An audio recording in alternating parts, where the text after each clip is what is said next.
يسير عمر ከዕለታት አንድ ቀን ዑመር በመንገድ ላይ ሲሄድ የአንዲትን አሮጊት ሴት ጥሪ ይሰማ ነበር። እርሷም ስለ ዑመር ወደ አላህ ስሞታዬን አቀርባለሁ ትል ነበር። ወደ አላህ ስሞታዬን አቀርባለሁ፣ ወደ አላህ ስሞታዬን አቀርባለሁ ትል ነበር። ከዚያም ዑመር መጣ፣ ከፊቷ ቆመ። እሷ ግን ዑመር መሆኑን አታውቅም ነበር። እሱም አለ፣ አንቺ ሴት በማን ላይ ነው የምትጸልዪው? ማንን ነው የምትጠሪው? ዑመር በዚህ ምድረ በዳ እንደምትኖሪ እንዴት ያውቃል? አንቺ ከከተማ ርቀሽ በምድረ በዳ ነሽ፣ ዑመር ስላንቺ እንዴት ያውቃል? እርሷም እየተመለከተችው እንዲህ አለች፣ የኛን ጉዳይ ይመራና እኛን እንዴት ይረሳል? የኛን ጉዳይ ይመራ እኛን እንዴት ይረሳል? ከዚያም ዑመር ወደ ሜዳ ተመለሰ። ወደ አገልጋዩም ሄደ፣ ወደ አገልጋዩ። ከዚያም ዱቄት እንዲያመጣለት አደረገ። ለአገልጋዩም አለው፣ ዱቄቱን በኔ ላይ አሸክመኝ፣ ዱቄቱን በኔ ላይ አሸክመኝ።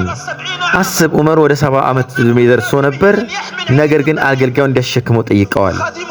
አገልጋዩም ተሸማቀቀና አለ፣ እኮ አንተ ነህ የማሸክመው አለው። ዑመር ግን አለ፣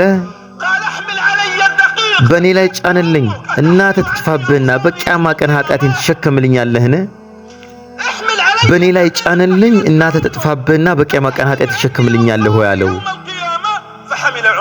ከዚያ ዑመር ዱቄትን ተሸከመ። ከከተማ ወደ ምድረ በዳ ወደዛች ሴትም ሄደ። ከዚያም ከሷ ጋር ተቀመጠ። ምግብ ማብሰልም ጀመረና ለልጆቿ ምግብ አዘጋጀ።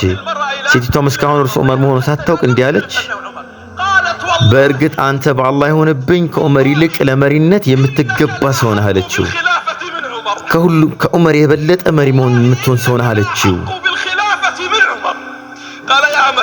አንቺ አላህ ባሪያ ሆይ ነገ ጠዋት ወደ አሚረል ሙእሚኒን ሂጂ፣ እኔ ስላንቺ ነግረዋለሁ። ሌሊቱም ሲነጋም ያች ሴት ወደ ዑመር መጣች፣ ወደ እርሱም ገባች።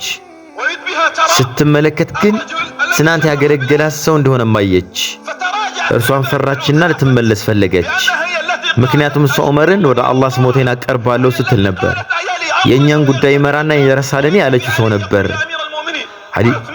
አሊም ይላል አሚረል ሙእሚኒን፣ ዑስማንም ይላል አሚረል ሙእሚኒን። እሷም ይህን ትመለከት ነበር። በጣም ፈራችና ደነገጠች። ዑመርም አለ፣ አንቺ አላህ ባሪያዋ አትፍሪ ነይ። እሷም ቀረበች። ዑመር ወደ እርሷ ተመልክቶ እንዲህ አለ፣ አንቺ የአላህ ባሪያ ሆይ ወደዚህ እንድትመጪ ያደረግኩት ለአንድ ጉዳይ ነበር። ካንቺ የፈጸምኩትም ግፍ ልገዛሽ እፈልጋለሁ። በስንት ትሸጭኝልኛለሽ? እርሷም አለች፣ በምን ዑመር?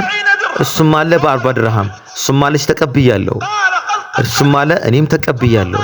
ከዚያም ሰውየውም አለ እባክን ጻፍ፣ አሚረል ሙእሚኒን ከዚህ ሴት ግፋ ከ40 ድርሃም ገዝቷል።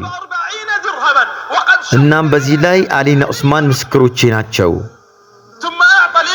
ከዚያም ለሴቷ 40 ድርሃም ሰጠ። ወረቀቱንም ወሰደና ለሰዎች እንዲህ አለ፣ ይህ ወረቀትን ያዙ፣ እኔ ስሞት ይህ ወረቀት በሰውነቴና በከፈኔ ምናልባት በዚህ ወረቀት የቂያማ ቀን ፊት ለፊት ከአላህ ጋር ይገናኝ ይሆናል። ይህ ወረቀትን ያዙ፣ እኔ ስሞት